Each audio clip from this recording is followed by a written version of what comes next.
नमस्कार, आप देख रहे हैं the fourth estate news network.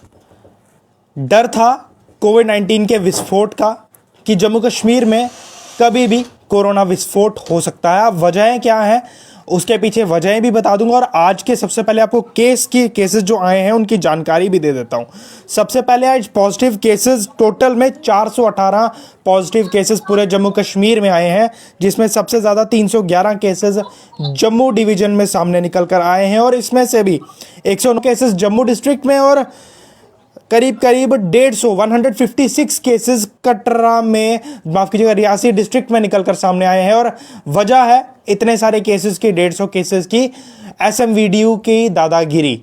जो श्री माता वैष्णो देवी यूनिवर्सिटी है, वहाँ की जो एडमिनिस्ट्रेशन थी, उनकी दादागिरी की वजह से जो केसेस 14 पॉजिटिव बच्चे थे, उसके बाद वो आंकड़ा बढ़ता गया और 140 पॉजिटिव केसेस, हमने आपको बताया था कि 140 से भी ज़्यादा पॉजिटिव केसेस वहाँ पर रिकॉर्ड हुए हैं। उसके अलावा जो बच्चे घर गए हैं, हो सकता है वो भी, उनमें से कई सारे लोग हो सकता है पॉजिटिव आए हों।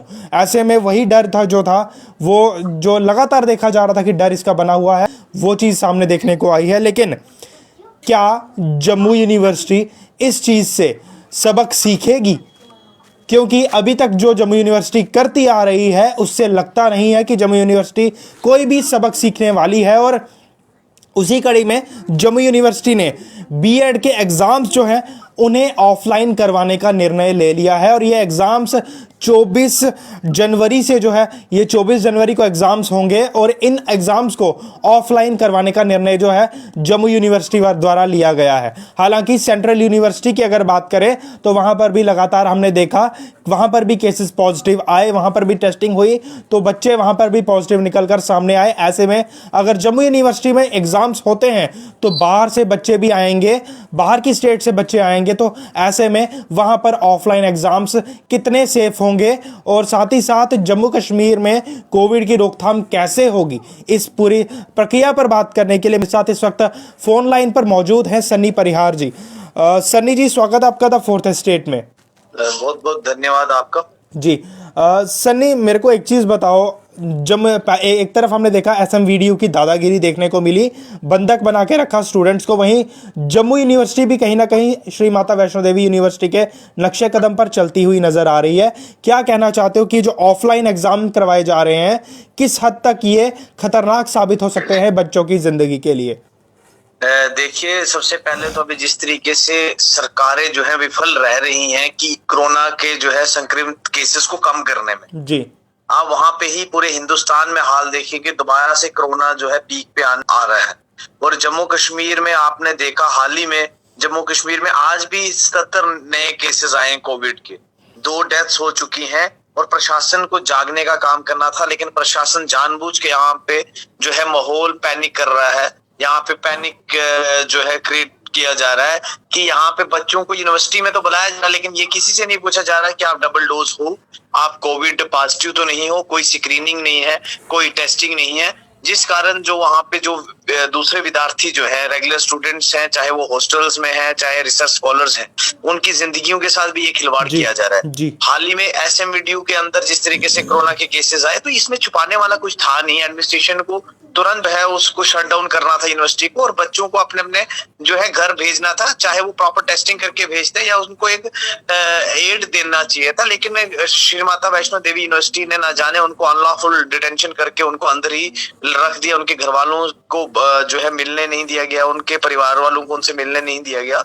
तो जिससे जो है नंबर जो है इंक्रीज होता गया। जी, तो क्या एक और चीज़ आपसे जानना चाहूँगा, जिस प्रकार से जम्मू यूनिवर्सिटी ने बीएड के एग्ज़ाम्स ऑफलाइन करवाने का निर्णय लिया है और 24 जनवरी को एग्ज़ाम्स किए जाएंगे, वो 24 जनवरी से शुरुआत होंगे, क्या लगता है कितना खतरा अब कोविड-19 का दोबारा से बढ़ गया और क्या ये चीज़ करवाना सेफ है या नहीं?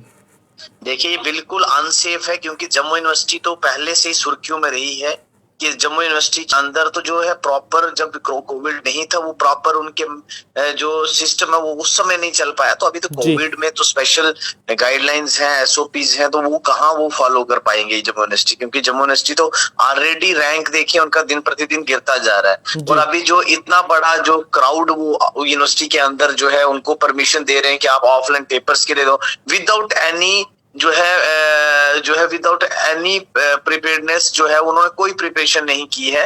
विदाउट एनी प्रिपरेशन वो जो है लोगों को वहां पे जानबूझ के बुला के जो है उनकी जिंदगियों के साथ खिलवाड़ कर रहे हैं। रही बात वाइस चांसलर साहब से, कई बात हमने भी मुलाकातें की कि हम कोविड के समय में जो है हम इस समय जो है चाहते हैं कि आप हमारा मोड ऑफ एग्जामिनेशन जो है ऑनलाइन कंडक्ट करवाए। डीटी के प्रोटेस्ट भी करवाए, लेकिन उनमें भी यूनिवर्सिटी ऑफ जम्मू जो है एडमेंट रहा। उन्होंने कहा नहीं, हमने ऑफलाइन ही लेने हैं, लेकिन वहां पे कुछ कोर्सेज के पेपर ऑनलाइन हो रहे हैं, तो जो कि एक वेलकम स्टेप है हमारे लिए, क्योंकि अच्छी बात है कि जो बच्चे जो है ऑनलाइन पेपर परीक्षाएं देके घर से जो है सुरक्षित रह सके। लेकिन अभी हाल ही में बीएड के इतने सारे प्राइवेट कॉलेजेस हैं, आप अंदाजा लगाएं कि हजारों की तादाद में बच्चों को दोबारा से यूनिवर्सिटी प्रशासन ने यूनिवर्सिटी में बुला के जो है उनके साथ उनकी जिंदगियों के साथ खिलवाड़ कर रहा है, जो बिल्कुल जो है हानिकारक साबित होगा। और उसकी जिम्मेवारी लेने वाले ना एडमिनिस्ट्रेशन है, ना गवर्नर साहब है, ना ही यहाँ के मौजूदा डीसी ड्यूकॉम, कोई भी जिम्मेवारी लेने के लिए जो है उनके आगे खड़ा नहीं है कि अगर कल को ये कोई भी बच्चा कोविड पॉजिटिव आ रहा है तो हम जिम्मेवारी लेंगे। जी, तो एक चीज मैं आपसे जानना चाहूंगा, क्या इसको लेकर कोई प्रदर्शन या फिर कोई प्रोटेस्ट जो है वो किया जाएगा कि इन एग्जामिनेशंस को ऑफलाइन की जगह ऑनलाइन किया जाए? क्योंकि अगर पढ़ाई ऑनलाइन हो सकती है तो एग्जामिनेशंस ऑनलाइन क्यों नहीं?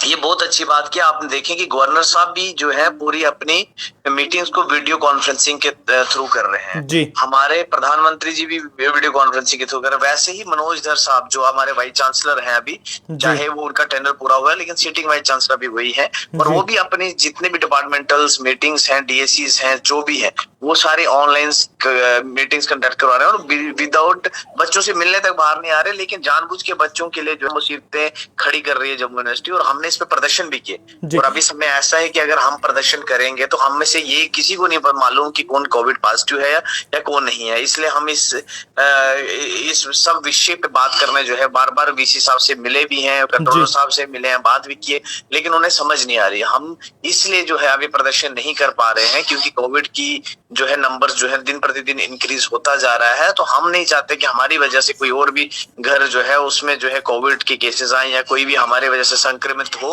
तो इसीलिए हम इसको अवॉइड कर रहे हैं। और हम एक प्रॉपर चैनल से जो है गवर्नर साहब को भी जो है ट्विटर्स के ऊपर समझाने की कोशिश कर रहे हैं, एक ट्रेंड चला रहे हैं, सोशल मीडिया पे रिक्वेस्ट कर रहे हैं, ऑनलाइन वीडियो बना के इनके आगे अपील कर रहे हैं। अगर अभी भी समय है कि गवर्नर साहब जो है एक अच्छा स्टेप लें विद्यार्थियों के जिसमें विद्यार्थियों की जो है सुरक्षा हो और विद्यार्थियों को जो है यूनिवर्सिटी में ना आना पड़े। और दूर-दराज इलाके में जहाँ पे जैसे रियासी या कटरा में की रही बात, इतने सारे केसेस अभी वहां पे कोई भी बच्चा आएगा तो आज का जो आंकड़ा आपको बता दूं मैं, जो रियासी डिस्ट्रिक्ट में आंकड़ा निकलकर सामने आया है, 156 केसेस का आंकड़ा दिखाया गया है आज। जी बिल्कुल।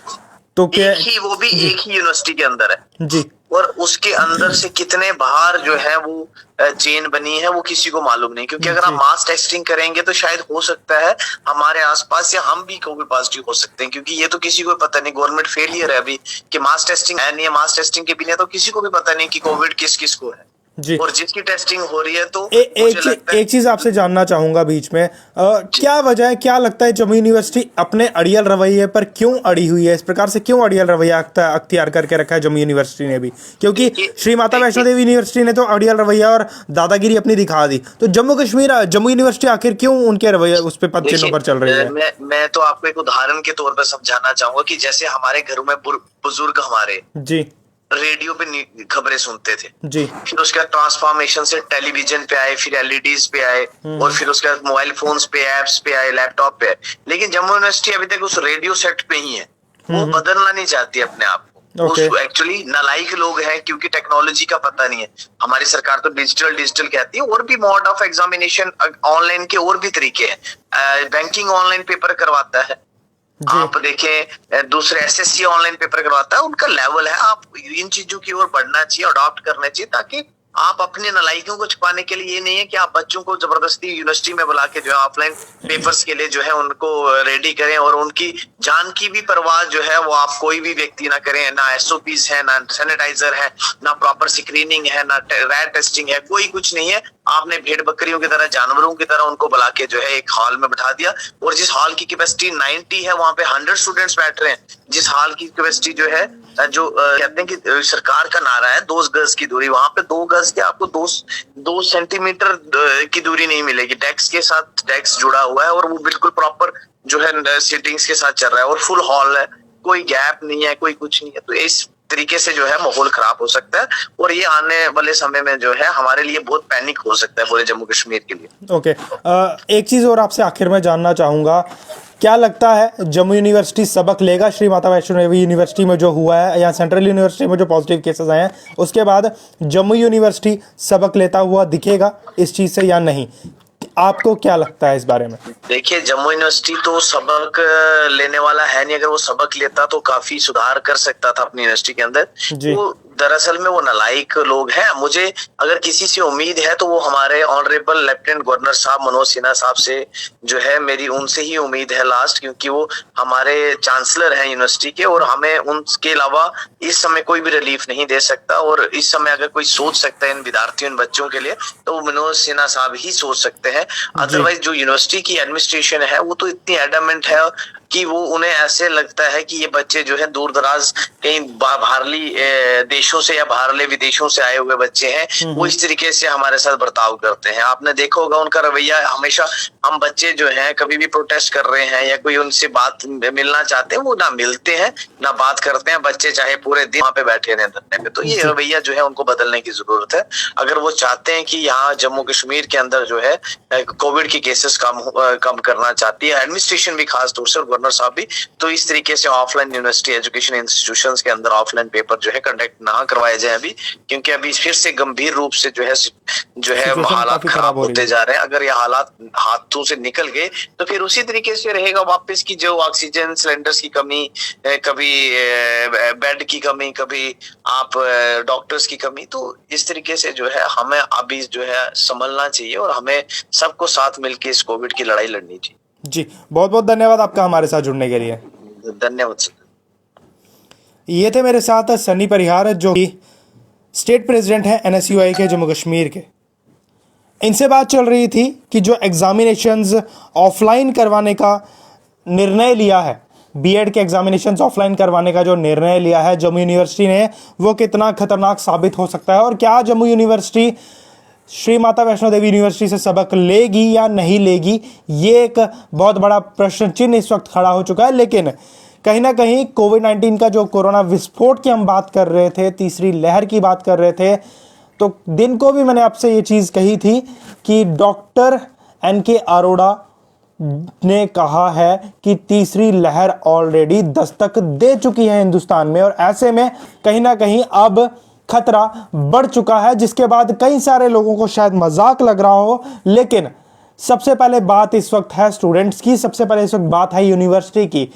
सबसे पहले अगर हम बात करें श्री माता वैष्णो देवी यूनिवर्सिटी कटरा की, तो वहां पर पहले जब बच्चे पॉजिटिव निकलकर सामने आए 13 से 14 बच्चे, तो वहां पर बाकी बच्चों को भी बंधक बनाकर रखा गया, और डीसी जो है वहां के डिस्ट्रिक्ट मजिस्ट्रेट के ऑर्डर तक को ठेंगा दिखा दिया इस यूनिवर्सिटी ने। और कहीं ना कहीं उसके बाद एक के बाद एक पॉजिटिव केसेस वहां पर हमें निकलते हुए दिखे। लगातार केसेस की संख्या में इजाफा हुआ, और देर रात पता चलता है कि 140 से भी ज़्यादा बच्चे वहां पर कोविड पॉजिटिव हुए हैं। और सेंट्रल यूनिवर्सिटी की अगर बात करें तो आज सेंट्रल यूनिवर्सिटी में भी टेस्टिंग जब की गई तो वहां पर भी काफ़ी सारे बच्चे जो हैं वो कोविड पॉजिटिव जो है कहा जा रहा है निकलकर सामने आए हैं। ऐसे में जो फैसला जम्मू यूनिवर्सिटी ने लिया है बीएड के एग्ज़ाम्स करवाने का, जम्मू यूनिवर्सिटी ने यहाँ, और 24 जनवरी से वो कितना बड़ा हमारे लिए खतरा बनने जा रहा है, ये आप सोचकर भी डर जाएंगे। क्योंकि आज के आंकड़े जब आप देखेंगे तो कहीं ना कहीं वो डर दिमाग में ज़रूर बैठेगा, और ये आंकड़े आपको ज़रूर बताऊंगा। लेकिन उससे पहले बात करें एग्जामिनेशंस को लेकर, तो इन एग्जामिनेशंस में बाहर की स्टेट से भी बच्चे यहाँ पर एग्ज़ाम देने आएंगे, और हो सकता है उनमें से कई सारे बच्चे कोविड पॉजिटिव हो। भगवान ना करे, हम नहीं चाहेंगे ऐसा किसी के साथ भी हो, लेकिन हो सकता है कोई ना कोई कोविड पॉजिटिव हो, और यहाँ पर जब ऑफलाइन एग्जामिनेशन हो उसके बाद हमें भयावह आंकड़े जो हैं वो देखने को मिले। लेकिन क्या जम्मू यूनिवर्सिटी इस मामले में सबक लेगी या नहीं लेगी, ये एक सबसे बड़ा सवाल है। लेकिन अगर हम ओवरऑल कोविड पॉजिटिव केसेस पे नज़र मारें, एक बार ध्यान आपका दे तो पूरे जम्मू कश्मीर में आज 418 पॉजिटिव केसेस सामने निकल कर आए हैं, जिसमें से 107 केसेस सिर्फ कश्मीर डिवीजन में 107 केसेस हैं और इसमें 52 केसेस श्रीनगर में है, 6 ट्रैवलर्स 46 लोकल्स, 13 केसेस बारामूला में 12 लोकल्स हैं, 1 ट्रैवलर है, बडगाम में 16, पुलवामा में 8, कुपवाड़ा में 9, बांडीपुरा में 3, दरबल में 4, कुलगाम में 1 और शोपियां में 1। ये श्रीनगर की बात है। लेकिन अब जम्मू की बात ध्यान से सुनिएगा, आंखें और कान दोनों खोल कर ये बात सुनिएगा और इसको मजाक में आप बिल्कुल कतई मजाक में मत लीजिएगा, क्योंकि जम्मू के आंकड़े अब आप सुनने वाले हैं। और जम्मू डिवीज़न में जो आंकड़े आए हैं वो हैं 311, यानी कि 311 पॉजिटिव केसेस आज पूरे जम्मू डिवीज़न में सामने निकल कर आए हैं, जिसमें जम्मू डिस्ट्रिक्ट में 109 केसेस आए हैं, जिसमें से 108 लोकल्स हैं और 1 ट्रैवलर है। उधमपुर में 15 केसेस, 14 लोकल्स 1 ट्रैवलर, राजौरी में 5 के 5 लोकल्स हैं, डोडा में 3, 2 लोकल्स 1 ट्रैवलर है, कठुआ में 10, 8 ट्रैवलर्स हैं और 2 लोकल्स हैं, सांबा में 3, 2 लोकल्स 1 ट्रैवलर, किश्तवाड़ में 3 केसेस, पुंछ में 6 केसेस, ये सब के सब लोकल्स हैं, रामबन में 1 केस, ये सब के सब लोकल हैं। इसके अलावा रियासी डिस्ट्रिक्ट, यानी कि जहां पर कटरा पड़ता है, जिस डिस्ट्रिक्ट में श्री माता वैष्णो देवी यूनिवर्सिटी आती है, उस डिस्ट्रिक्ट में, रियासी डिस्ट्रिक्ट में केसेस हैं, पॉजिटिव संख्या है 156, जिसमें से 155 केसेस वहां के लोकल्स हैं, यानी कि इसमें श्री माता वैष्णो देवी यूनिवर्सिटी के बच्चे भी शामिल हैं इन पॉजिटिव केसेस में। तो अब इतने सारे पॉजिटिव केसेस का जिम्मेवार कौन है? अब इतने सारे पॉजिटिव केसेस के जिम्मेवारी अगर श्री माता वैष्णो देवी यूनिवर्सिटी पर डाली जाए तो गलत नहीं होगा, क्योंकि ये श्री माता वैष्णो देवी यूनिवर्सिटी की दादागिरी ही थी और ये उनका जो अड़ियल रवैया था, उसी वजह से रियासी डिस्ट्रिक्ट में इतने सारे केसेस हमें देखने को मिले हैं। और हो सकता है इसमें जम्मू डिस्ट्रिक्ट के भी कई सारे बच्चे पढ़ रहे हैं और जब उन्होंने जम्मू आकर घर आकर अपना टेस्ट करवाया हो तो वो भी कोविड पॉजिटिव आए हों, और तभी शायद इतना बड़ा ग्राफ जो है जम्मू डिस्ट्रिक्ट में एक ही दिन में इतनी लंबी छलांग जो है वो देखने को मिली है 109 केसेस की। जहां कल केसेस 20 से 30 के बीच में थे, आज 109 केसेस हैं पूरे जम्मू डिस्ट्रिक्ट में। तो कहीं ना कहीं खतरा अब बढ़ चुका है। तीसरी लहर की बात कर रहे थे, शायद अगर जो एक्सपर्ट्स हैं उनकी राय माने तो तीसरी लहर ऑलरेडी दस्तक दे चुकी है। आप लोगों का क्या कहना है? आप लोग कमेंट बॉक्स में अपनी राय रख सकते हैं। फिलहाल के लिए मुझे दीजिए इजाजत। जय हिंद।